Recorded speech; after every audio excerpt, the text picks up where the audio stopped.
The President of Uzbekistan is in Seoul on a state visit, rolling out the red carpet for Korea's special guest. President Moon Jae-in held extended talks with his Uzbek counterpart, cementing their quarter of a century of bilateral ties. One of their main talking points was President Moon's new northern policy aimed at building a Eurasian economic community, including Russia and Central Asian nations, including countries like Uzbekistan. Connyoung with more. South Korean President Moon Jae-in rolled out the red carpet for his second state guest, Uzbek President Shavkat Mirziyoyev, for an official welcome ceremony complete with honor guards, national anthems, and children waving national flags of the two countries. Meeting for their first bilateral summit ever, the two presidents, still fairly new in office, noted their strong, mutually beneficial relationship that Seoul and Tashkent have been able to build over the last quarter century. 우즈벡은 중앙아시아 국가 중 우리의 최대 교역국입니다. 한국은 우즈벡의 5대 교역국이자 3위 투자국이며 나는 양국 관계가 더욱 폭넓게 발전할 수 있는 그런 무한한 잠재력과 가능성을 가지고 있다고 생각합니다.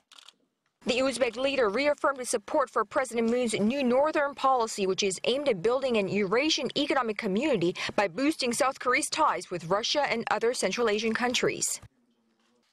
I would like to once again express Uzbekistan's strong and absolute support for South Korea's policy on North Korea's nuclear issue, diplomatic resolution for peace and security on the Korean Peninsula.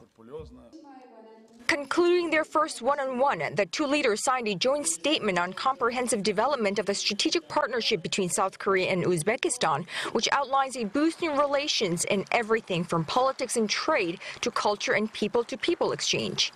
And that exchange was further highlighted during the state dinner hosted by South Korea's first couple. Guests and menu reflecting the popularity of South Korea's television series 대장금, and delegation represented by high-profile ethnic Koreans in the Uzbek community. 지난 80년 동안 우리 두 나라 사이의 우정은 더욱 빛났습니다. 우즈벡 국민들은 우리 고려인 동포들을 따뜻하게 품어주었고 함께 화합과 공존의 공동체를 만들었습니다. I am proud to say that I have become close friends with President Moon Jae-in, whose direction of state affairs and management coincides with mine. We will together bring our bilateral relations to a whole new level in the near future. And based on their mutually beneficial industrial endeavors, history linked by ethnic Korean peoples, shared cultural interest, and now strategic realities in both Seoul and Tashkent, both leaders foresee good momentum in bilateral relations. And that progress we may see when South Korean President Moon Jae-in makes good on the invitation extended by President Mirziyoyev for a state visit next year. Connyoung, Arirang News, The Blue House.